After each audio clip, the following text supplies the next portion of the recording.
Hey guys, Captain Harris. Welcome back to the channel. After a whole month of no Logan, we have the return of Logan for another album review, so give it up for Logan. It's been a long time. Thanks, guys. I'm really happy to be back in your garage.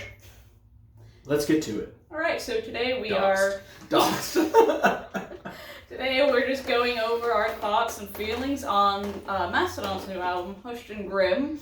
It came out yesterday. I've listened to it about 4 times myself to try to digest it, because it's a lot to digest, and got our notes, so we're going to go song by song and give our thoughts. And we're going to let the big, huge Mastodon fan... Am I the biggest Mastodon fan here? Right now, currently, I think so, yeah. Okay. So, Betwixt the three of us? Alright, that's fair. So, what do we have to say? It's a double album. The first double album. yes. How long is it? It's an hour and 26 minutes long. Was it was it 84 minutes, 86 minutes, something like that? Do the math. Yeah, it's long. Well, their usual is like 50 to 55 minutes. Yes. Yeah. So this is a lot to swallow. It's a bit more than I could chew.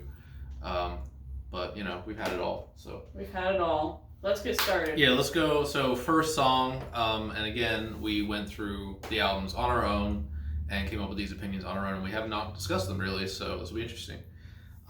So first song, Pain with an Anchor, big ominous opener. Braun and Troy on vocals makes me feel like I'm being chased by little gray men through the woods. We're gonna have to listen to that one again. Braun is going to town with a crushing riff at the end. I really enjoyed that song. I think it opens it up. I think it goes really well with the way the album artwork looks, and it's just a big open song to kind of just ease you in, you know?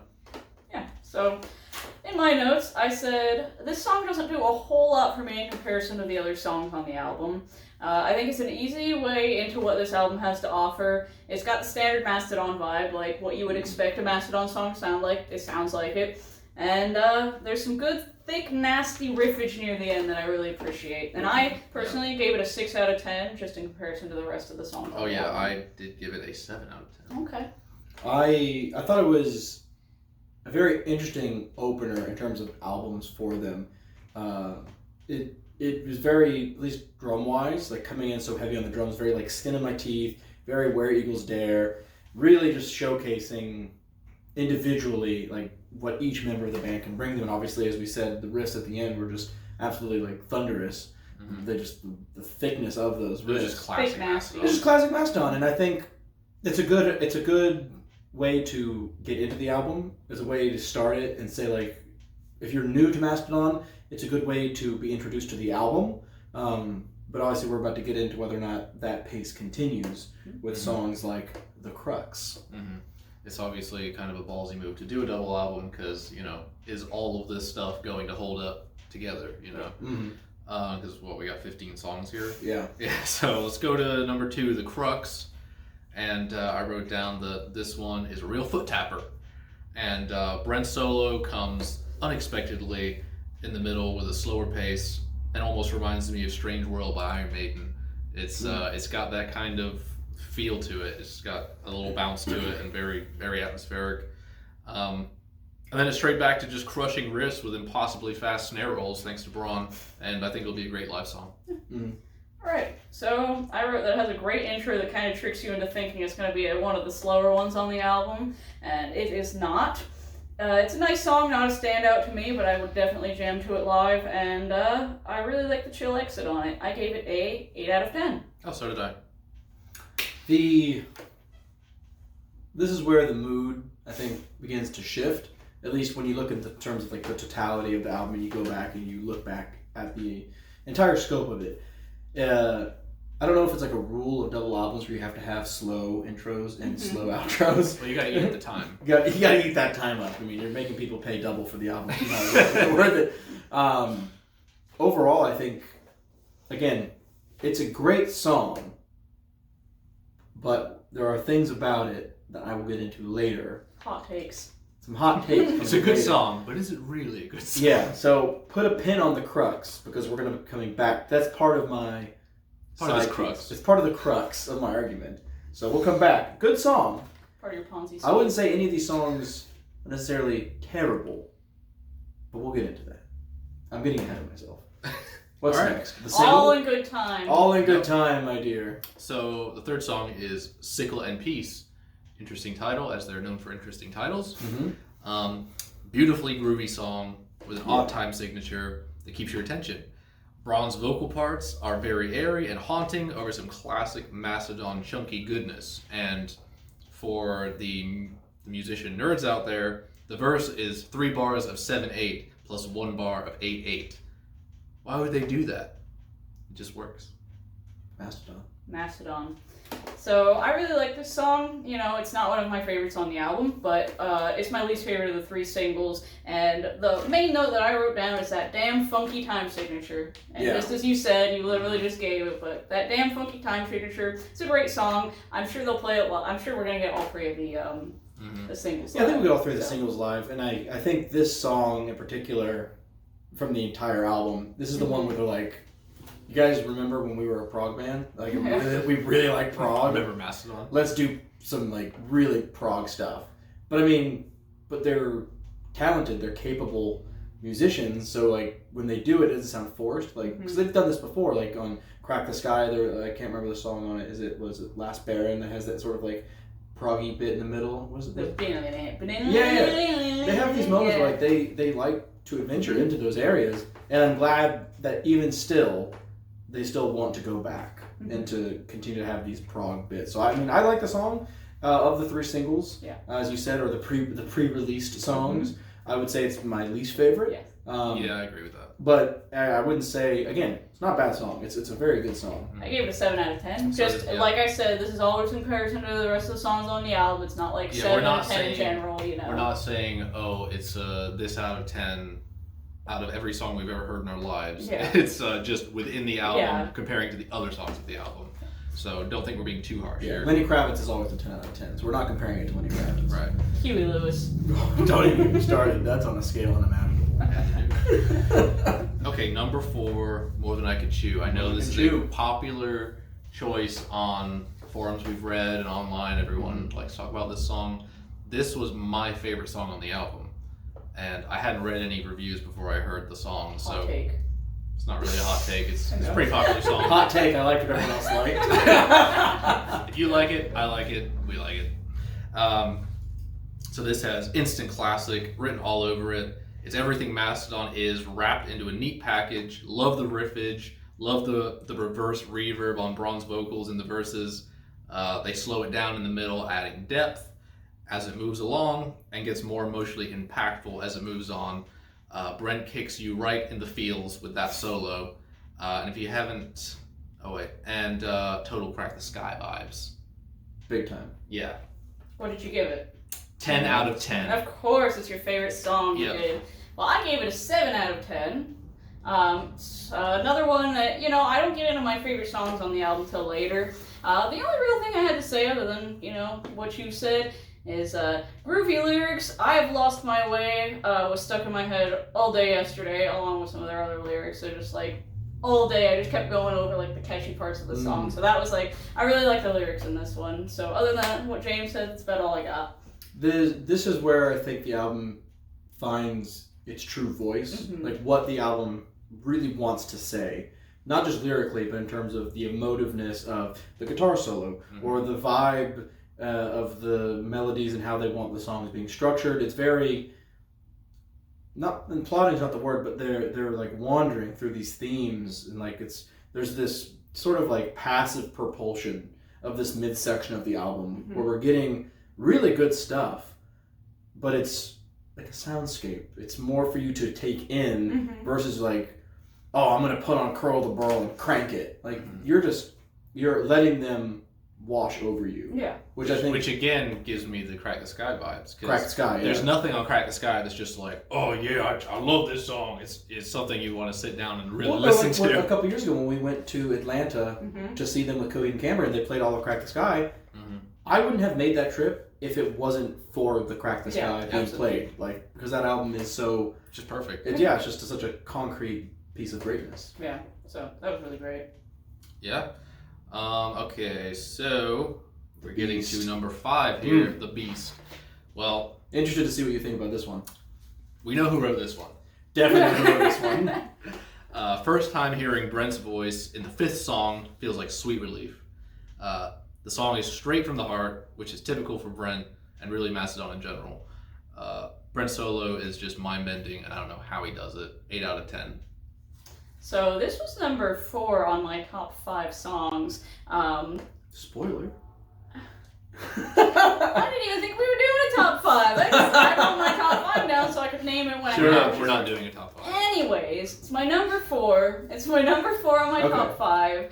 I said, hell yes. Brent is shining through in this one, lyrically and musically. I said, I think this song is magic and it's a real trip. Amazing solos. One of those songs you just want to lie down and soak up in the dark. And one note about this album is I really miss Brent's presence on here as much as he's been on other albums and stuff like that. He only sings on 2 songs on this album. And you know, I miss it. I miss him being in a bit more, but this song was one of my favorites. But also in a way, like, with how little he shows up, when he does show up, it's awesome. Yeah. And it feels so much bigger because it's so not frequent. But yeah, I love this song. It's one of my favorites, and I would love to hear it live. Yeah, well, that's the thing too, is that this song, just like you were saying, like when he shows up, there's unmistakable who wrote it. It's unmistakable where it comes from. Mm-hmm. Like, it is both distinctly his, where it could almost be like a solo album song, but somehow they tie it back into Mastodon, and they make it this sort of like, is this a country metal? Is this what is the like the beginning of the song is so interesting. And I remember a couple of years ago, maybe I think he's in an interview he even had stated that he wanted to sort of break these boundaries of metal, but that's also the beauty of metal, is that the boundaries are gray to begin with. There is limitless, you can go wherever you want. Exactly. You can bring in any genre. I think you're totally right, and I think with a song like The Beast, he's able to fully explore bluegrass, who really. he is as a musician and as a fan of music on his personal time and his personal being, but incorporate that back into Mastodon in such a fantastic way with The Beast. Yeah, I just really like when you can just hear their DNA. Like, so the songwriter's DNA, you just hear it in a song and you just know it's just them. Well, he's been very vocal in the last couple of years, specifically about like, he hates the business. No, he definitely hates the business. And he's talked many times about wanting to kind of branch off and just do a country album, or just, he doesn't want to be stuck doing one thing, and I get that, So it's cool to hear him do something exactly how he would want it, and that's why it feels like it's straight from the heart for him. I gave it an 8. Okay, I gave it 10 out of 10. What the fuck? It's one of my favorites. It's a masterpiece. It's a Mastodon. It's a Mastodon. Number 6. Number 6, Skeleton of Splendor. Oh yeah. Of Slender. Of Slender. It's Splendor. Oh. So, anyways, moving on to Skeletons of Slender. Skeleton, yeah. Skelebums of Swender. Bone boys. To my detriment, I forge ahead unscarred. I keep humming it. It's so haunting, and to me, this track matches the album cover artwork the best. I remember I was looking at the album cover through the whole album, but this one was just like, whoa, this really matches the visuals for this album. It's just beautiful. It's hard not to get choked up, especially when Brent's solo hits. Yeah. Very emotionally pleasing. Out of 10? Oh yeah, it is a 9 out of 10. 9 out of 10. Oh, see what I've got here. To my detriment, again, that was another lyric I was just like singing to myself all day long. I listened to it at work twice, and Cuts deep. Came home, listened to it again, listened to it this morning, and it's just like there's certain lyrics on this album that I just keep like, going along to. So it's a very emotional song, one of the best on the album, and I said, hello Pink Floyd synths, they work so well. Yeah. Like, you had like, what was it, the, like Welcome to the Machine. yeah, they had like the Welcome to the Machine synths in there. I was like, oh, that works so well. I think this might be my favorite song on the album. Again, it really captures the vibe of the artwork. It captures the vibe of the entire album. To this point, the synths, anytime you can add synths, if you're a musician and you're watching this, or a band, anyone, add more synths. You can never go wrong. Contrary to what Bruce Dickinson says, they do belong in heavy metal. I think if you use them right, you can use them anywhere. And I'm glad that Mastodon is fully embracing. Yeah. There's a lot of production choices too, and we'll get into that I think maybe later. Where of course. They are making a lot of choices, but I think they're working for the most part on this album. We'll get back into that. And if I didn't say it, it's 9 out of 10 for me. I don't think I said 9 out of 10. Very strong song. Okay, so 7, we've arrived at Tear Drinker. The singles. This is I would say the music video, right? Yeah, They we've had a lot more time to sit with these songs, so Yeah. I feel like the opinion on them is a bit more like solid. Mm. You know? Yeah, absolutely the lead single of this album. Infectious beat all the way through, huge chorus, passionate performance by the whole band. My favorite single they have ever done. A bass solo. Troy, you cheeky boy. Anyone else getting ghost vibes on that part, by the way? 9 out of 10. Very nice. So this is my favorite single of the 3. I've actually listened to this song so much since they put it out, like, probably at least once a day, to be honest. Like, the lyrics are just great, the music is great, and I can't wait to see it live. I like this song too. I want a dramatic pause. Everything's Good song. It's been all so fucking happy and shit with this album because it's a good album, I think. Spoiler alert. But that intro melody, that just makes the song. Oh yeah. Because it's like just pulling you into the song. Like, you know you like this melody. Come on. It's got a great drive. Take it Come close with them. Yeah, but yeah, great album, great song here. Tear Drinker, love it. Good single. I think of the 3 the pre-releases, I think this is the one. This is the one. 10 out of 10. 10 out of 10. Of You're a 3. 10 out of 10. I am a 10 out of 10. Nice. Yeah, I was a 9. Mm. Okay, number 8, Pushing the Ties. Again, we've sat with this one for quite... Was this the first one released? Yes. This is the first one. We've had a while to get through this. When I first heard it, however long ago that was, like over a month. Yeah. I wasn't really feeling it. I was shocked. For some reason. I was shocked. I'm like, you don't like this song? It's so good. And then when I've heard it within the context of the album, we've sat with this one for some time, and it's grown on me a lot. This song just motivates me. It wants me to go to the gym. It makes me want to go to the gym. Great pace, and the video with it is really cool. If you haven't seen it, I would check it out. And it's 7 out of 10. all right. I gave it an 8 out of 10, and it's the shortest song on the album. So if you like hard, fast rockers, this might be the song for you. And the only other note I seem to have wrote down is fun, heavy, and fast, just how the girls like them. Fun, heavy, and fast? Mm-hmm. They got those big. Leave videos. a comment down below. How do you like them? Do you like them fun, heavy, and fast? Do you like What combination below do you like? The comment with the most likes wins the prize. What's the prize? Captain Harris will shout you out in the next video. Pushing the Tides. You'll never know what was there, but it wasn't good. The song's okay.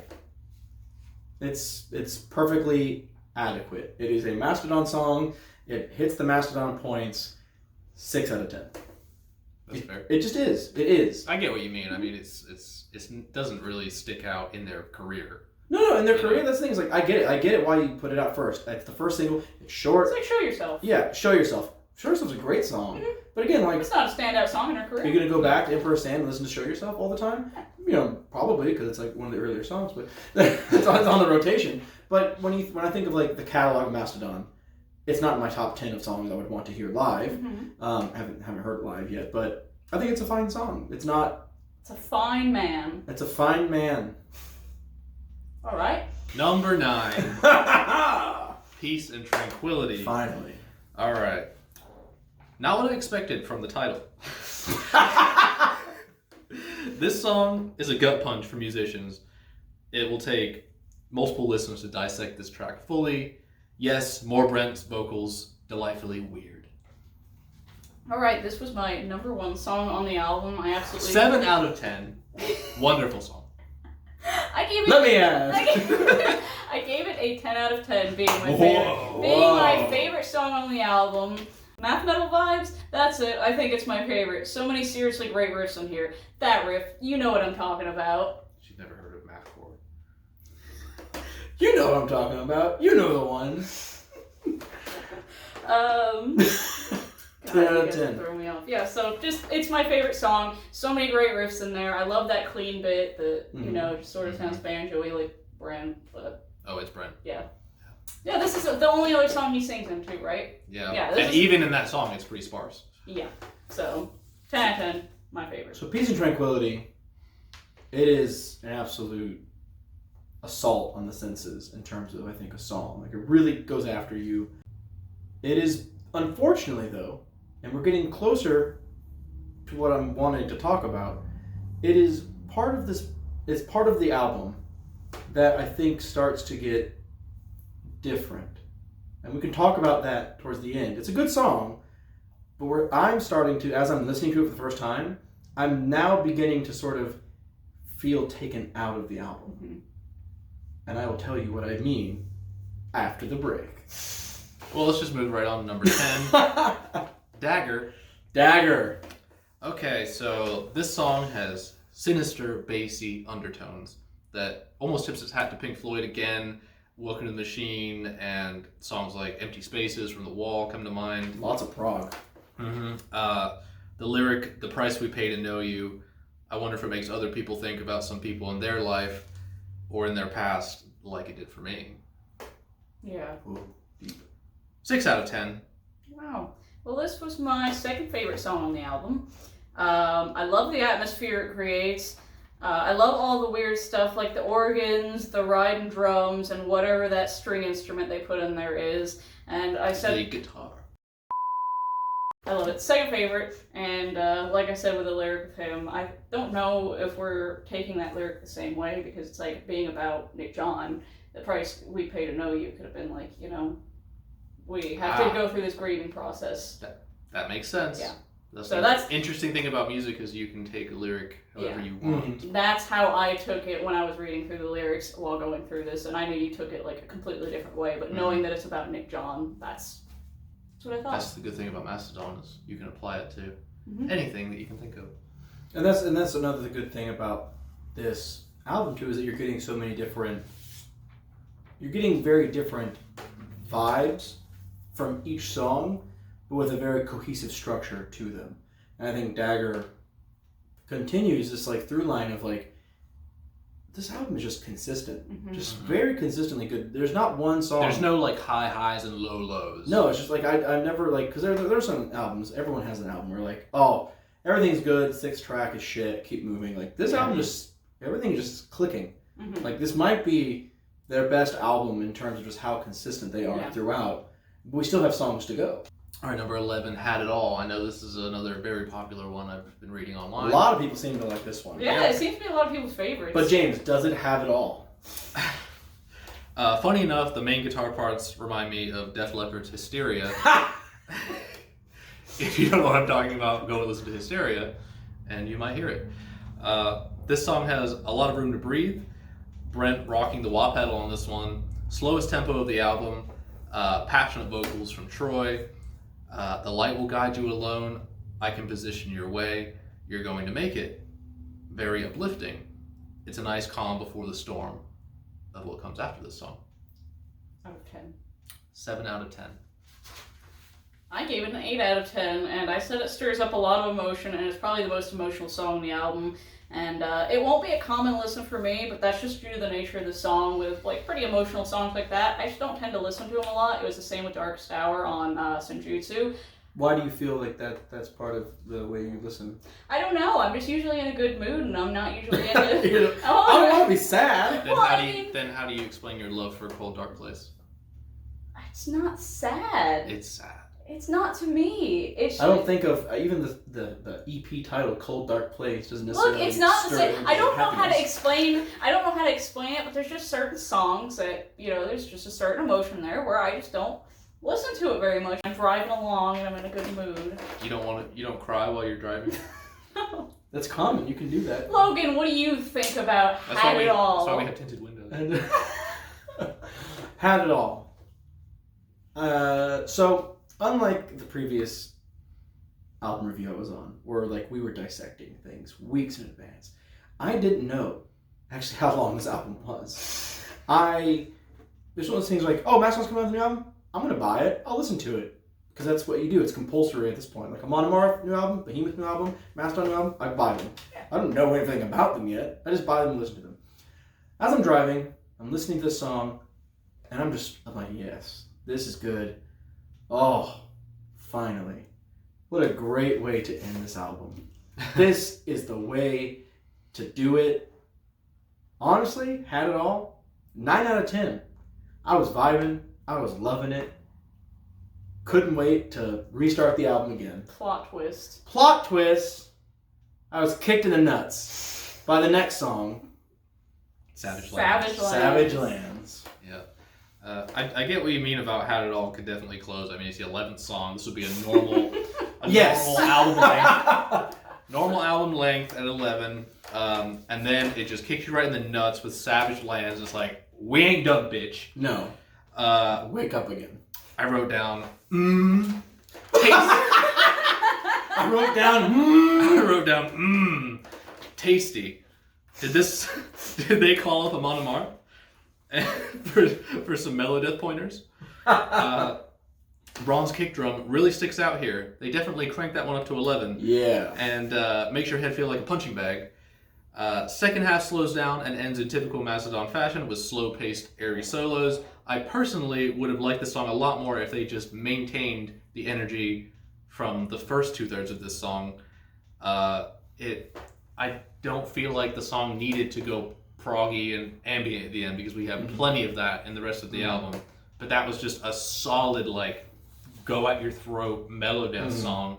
And, you know, I feel like we've got enough Mastodon songs that end with slow, proggy Brent solos, is all I'm saying. Yeah. I'm not saying I don't like them, but that one, for being like a 4 to 5 minutes long song, I think they should have kept that just nice and tight and kept up with the theme all the way through. Okay. So, wait. Oh. 7 out of 10. 7 out of 10. Alright, well, this turns out to be my number 5 of my top 5 songs. Currently, you know, obviously this album is a huge thing to digest, so that could change. I could have new favorites. But I gave it a 9 out of 10, and it's very heavy, and the intro makes me feel like I'm supposed to hear Johan Hegg start to sing any second. Like, it just sounds like a Monomarth riff. To me, it's funny because the song literally sounds like a Monomarth. Literally. If they just got Braun in the band. Yeah. Because Braun singing and Braun playing drums. Yeah. So it just sounds like Monomarth with Braun. Yeah, it's a really great song. I just said it's just a great heavy rocker at a good pace, other than, you know, the end when it gets proggy. I could have just used it as a good heavy rocker, but yeah. This is the song, and James touched on it, where there's a few parts of this album where production choices were made, and having the kick drum almost be like a gunshot every time it comes off was a choice. I don't know if I necessarily like it, based on you have this nice cohesive flow of the album, and then you decide now, kick drum, more of it. getting nasty. I want nasty. If it fits the song, yes, but does that make the song better for the album? And that's something we will definitely be discussing. But you can also say that, you know, with Had It All being the previous song, yes, their idea could have been, okay, they're going to feel like the album's over.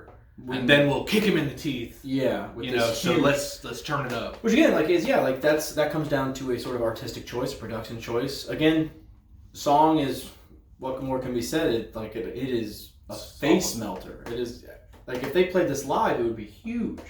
I hope they do. I think it would go down like a fucking brick house, falling on top of like the Wicked Witch of the West, fucking curling the feet up. Look how she's doing. Yeah, she's dead. This song would kill. This is a crowd killer. Like, just when you think the album couldn't be any longer, they decide, you know what? Longer. Let's make an 8-minute long song called Gobblers and Dregs. Of Dregs. Gobblers. Oh yeah, I wrote that correctly too. Slender.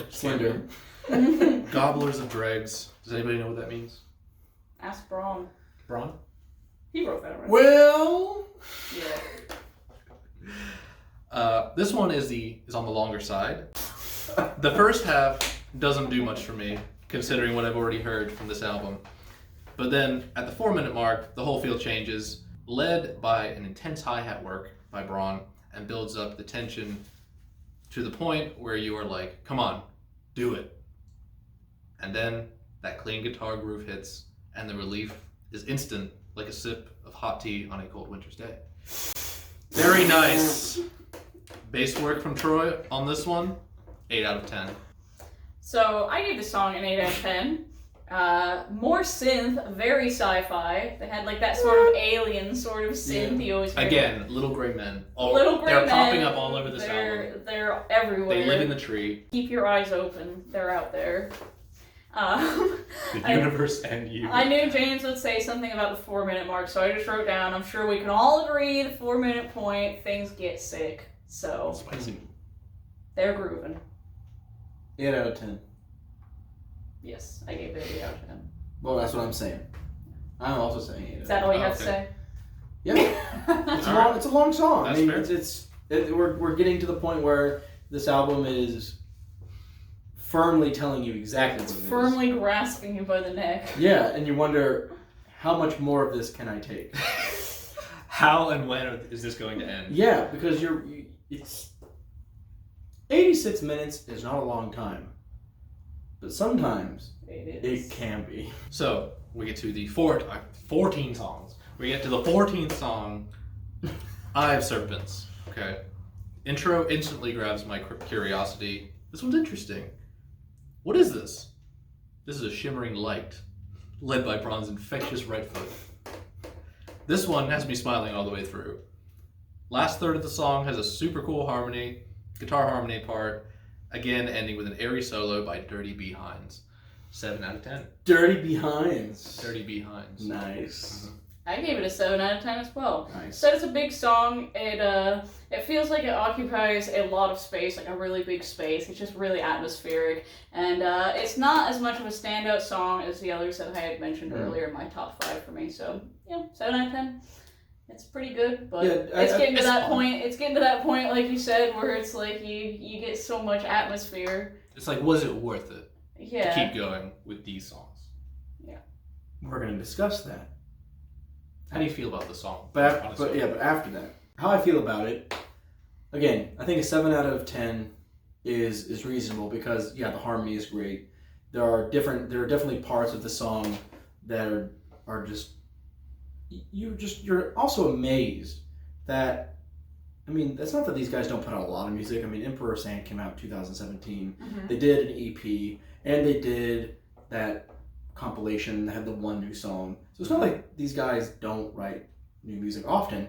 And then they come out with all of this on top of it. And each song is very distinctive, but also very fitting with this theme. And again, I think this song ends the album in the vibe category correctly before we get into the last song, Gigantum. Gigantism. Gigantium. Gigantium. Oh. My bad. Gigantism. What did you have? Oh no, I wrote. You just said yours just says orangutan. I But and I know that this ending to this album being Gigantium, 15 minutes long. being 15,000 hour song. I know a lot of people like that. Most of the reviews I read of this album say that this last track is the best song on the album, and I'm curious to think, James, what did you say? I wrote, this one didn't do a lot for me. What? Other than a nice Brent solo at the end, which again is very typical, nothing really grabbed me that sticks in my memory when I even think about the song. It just kind of washes over. I don't remember it. It just kind of feels like the album wrapping up, bidding you a fond farewell, as if to say, wasn't that fun? Let's do this again sometime. 5 out of 10. And that's my lowest rating. It is the lowest rating. So you're saying that the last song. So you're saying that the Rolling Stone, Kerrang, all these different outlets are incorrect in their statement? Just say yes. Well, yes. Perfect. Because I also think that. But what we're talking about? Gigantism. Gigantism. Gigantium. I got nothing. Nothing. You just sounded like you had so much to say. I'll let you go first. No. Oh, okay. Did you like it? I'm waiting for Steph. Oh, okay. Okay, well, I gave it a 7 out of 10. Shocking. And shout out to Mastodon Mayhem. Y'all have been posting so much on Facebook Mastodon Mayhem. about your thoughts and opinions. I've been reading all of them. I just kind of lurk and post now You don't and then. post? Every now and then. I said, somebody on Mastodon Mayhem described this song as a sort of light finally shining through the clouds on a gray day, which makes sense for the reason the album was written, you know, with all their feelings about Nick John and everything. And, you know, it's the final song. It's like finally overcoming the grief and stuff like that. And it's not my favorite, but I respect it as the album closer. I think they could have picked a better closer for an album. Yeah. And I think now that we've ended the process of discussing Song by song, I think we now get into the totality of Hushed and Grim. Overall, how would you rank this in the totality of albums? Going from Remission all the way up to Emperor of Sand, where do you stack it on a graph of top 10? That's a tall order. Or top 8, or whatever That that is, if you're a Mastodon fan, you understand how hard that question is. Because each album is so different. And depending, I don't even know how I'm going to answer this yet, but don't judge my opinion based on what I'm about to say, because it will change weekly. But I would say this album sits right behind, I would say number 1, Crack the Sky, number 2, Blood Mountain, and then Hushed and Grim is number 3. Wow. However, I guess it would make sense that I think this is the best album since Crack the Sky, and I think it's the first time they've actually revisited the feel of Crack the Sky since 2009, because, you know, we got Hunter, Once More Under the Sun, and Emperor of Sands. Those 3 albums, to me, go together in a way that's like, oh yeah, we're Mastodon if we were classic rock. Right, I think you're right. But this one goes back to like, we're a prog band. Also, there's some heavy shit on this album. There is, and it's sparse. There's not a lot of that. But there's 15 songs. So there's enough if it was like a regular length, you know. Yeah, I mean, and this is true with any album in any band. Whatever album they put out, it's the best they got at the time, and shows where they are at in their lives. Right. And with Mastodon, it seems to always be what they're grieving and going through. They're both grieving, and they have this pandemic. Yeah. So they have so much to go through. Like, they're just not driving around at work happy all the time, like some of us are. As we were saying, and at least as I was saying too, like, as this album goes, there is a definite vibe. I think this album is a fantastic soundscape. It's a fantastic soundtrack. I think it might be a terrible album in terms of the juxtaposition of certain songs next to certain songs. Like, I'm ready to get off of the ride on Had It All. Because I've had it all. It's there. The album, beautiful, great. The song literally says it. I enjoyed this. And then, yes, correctly, and it's not a bad song, but then it's thunderous, Savage Lands. It's like the album starts again. It starts again. But why are we doing that? And I made this note of, if we took THECRUX, Pushing the Tides, Peace and Tranquility, Savage Lands, and Gigantism, Gigantium, take those 5 songs, throw them away, or make a sister companion record.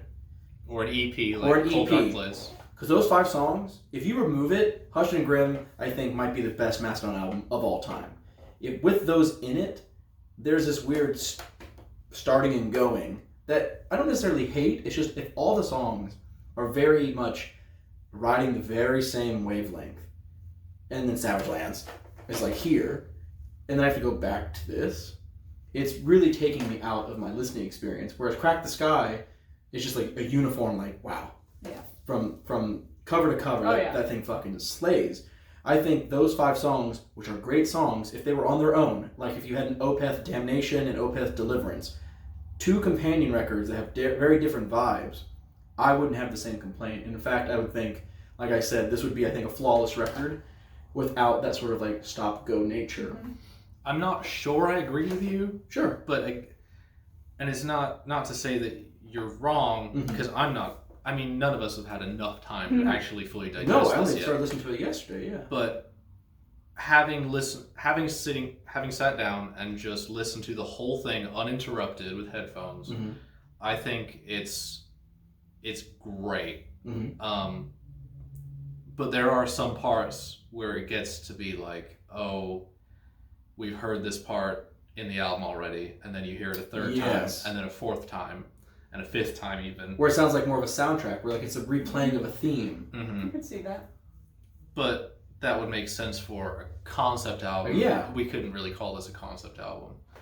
Or could you? It's about their grief. It could be just a concept of the concept of grief grief? process. I mean, that is possible. Too. I mean, for the lyrics that I've read is extremely deep and about the grieving process. This might be like, and I was thinking about this too. That this might be their most emotionally mature album. I definitely agree with that. Like, and that's not to say like this is not like a slam on Mastodon, but like there's no like sort of like cutesy album or art name or song name. Yeah. There's nothing like sort of like Bedazzled fingernails. Yeah, there's no cheekiness to this album. There's no curl the burl. No, they're very pointed with their direction, which I think is good. I like that.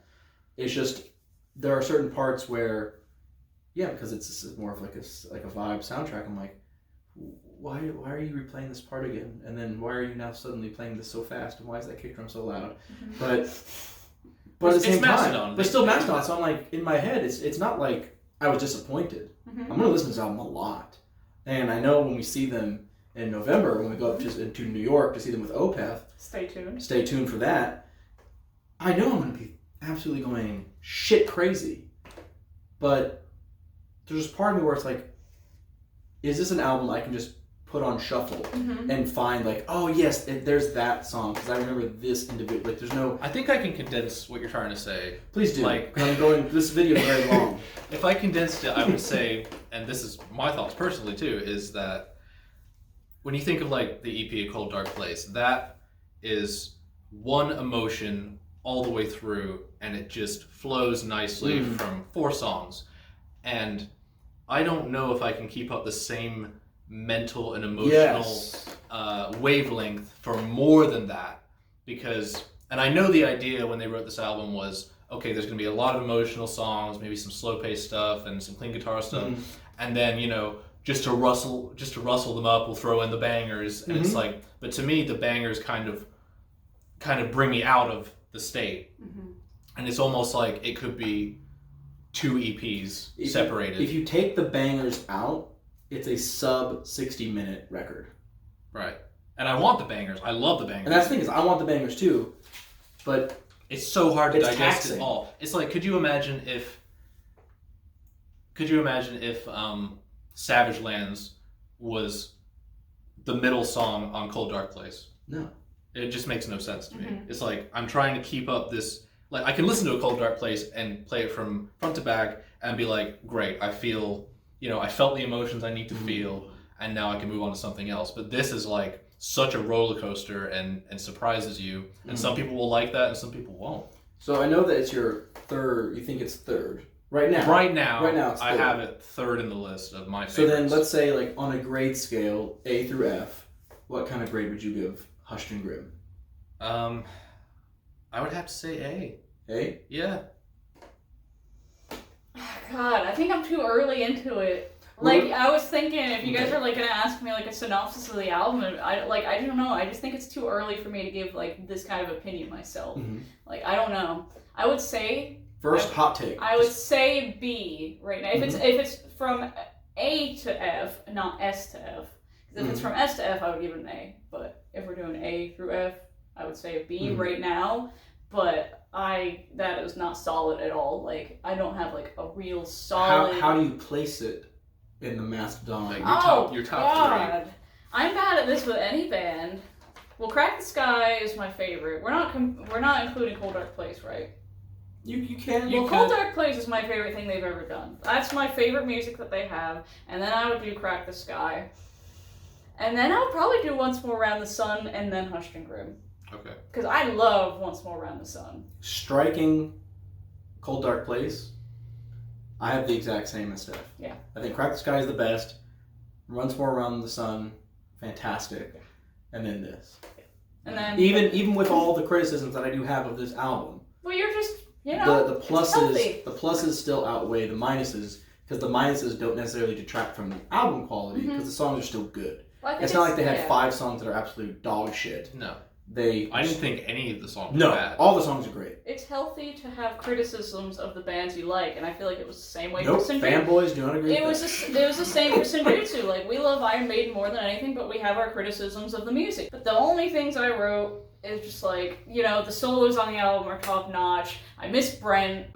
But yeah, I feel like if it was a shorter album, 2 songs with Brent on it would have been more reasonable, but having 13 other songs without him was a little bit like, oh, I kind of miss him. Yeah. Final question. Mm-hmm. Would you see this album played in its entirety? I think so, yeah. Yeah? I'd see most of their albums played in their entirety, because, you know, you don't get that often with bands. Being Mastodon, I would be happy to see any of their albums played in entirety, so yeah. Okay. Do you think we'll see it this November? No. Live in New York City? No, because they're co-headlining, and co-headlining sets tend to be a little bit shorter than a regular set. Okay. All right. Yeah. So what's I think next for us? You have Rockville coming up. I do have Rockville, and I'm going to take you guys along. Martin, if you're watching, I will see you there. Hey, Martin. Martin! Shout out to Martin. Absolute fantastic guy. Really, like, we both met him separately, but great guy. Tech for Alien Weaponry, if you haven't checked them out. Alien Weaponry, check them out. Super rad. So, yeah, and then after that, we will be vlogging our trip to New York City. Logan and James and I and the rest of Atlas, maybe, are coming to New York City to go see Mastodon and Opeth, so we're really looking forward to that. If you live in New York City, and if you're going to the Opeth Mastodon show, drop us a comment. Maybe we can get you in the vlog. Maybe we can, so... And maybe you'll get a shout out from Steph. That's a big one. That's a tall order. You'll get shout out by Steph. So yeah, that's November, other than what else are you doing in November? You're seeing Metallica. I got Metallica with Sonny, also of Atlas fame. That's on November 4th, and that's going to be at the Hard Rock Live, so a theater show for Metallica. Down in Hollywood, Florida. Down in Hollywood, Florida. And then I have a whole lot of nothing until we go to New York City, and then things ramp up in December for everyone. Oh, yeah. So, but let's not get too far ahead of ourselves. Let's make it through November 1st. But per usual, we'll take you guys along to the concerts and any other album reviews we have coming up. I know I'm going to be reviewing Sabaton next year. I don't know about you. You won't. I know you don't really care about Sabaton. Okay. So we got album reviews, we got concert vlogs. So thank you guys for watching as usual, and we'll see you next time. And on that disappointment, it's time to end. It's time to end. Have a great night. Jeremy Clarkson, everyone. Hey guys, it's Captain Harris mid-video here with Sonny from Atlas, who I had no idea wanted to be part of this video too, but he was late and we had long since recorded the video. So we're here with Sonny, big, huge Mastodon fan like James, and he's here to give his opinion on Hushed and Groom. Hey guys, I am a big Mastodon fan, also in the band Atlas with James and Logan. So, yeah, it was, Mastodon always... Delivers every time. Favorite songs? Pain with an Anchor, my favorite song of the opening track, classic Mastodon song. It has all the bits and bobs that Mastodon has. And also Tear Drinker, the single. Yeah. I like it a lot. Least favorite? Anything you don't care for, or everything great for you? With Mastodon, I have to listen to it like 15 times in a row to like... It's so dense and like thick with material that you gotta listen to it a bunch and check it out. He gets it. Yeah, I love Mastodon. I give it an A+ always. Yeah. Mastodon never disappoints. Where does the album ranking, do you think, come with other albums in their discography? In their discography? Yeah, like your favorite, compared to your favorite albums. My favorite album is Leviathan for sure, 100%. I love Leviathan, but I think Mastodon always takes what they did in the past and just like adds to it, they just take what they did in the previous album and then just like add another flavor. They improve their vocals every album, their guitar tones, they add crazy synthesizers and crazy sounds every time. We got a lot of awesome synth in there this time. So we were talking about that earlier. Yeah, it sounds awesome. But yeah, I love it. Yeah. I'm of course a fan. That's Sonny, everybody. You will be seeing him in New York City with us when we go to see Mastodon. That's right. He's getting cut out, Logan. What are you talking about? Put it back in.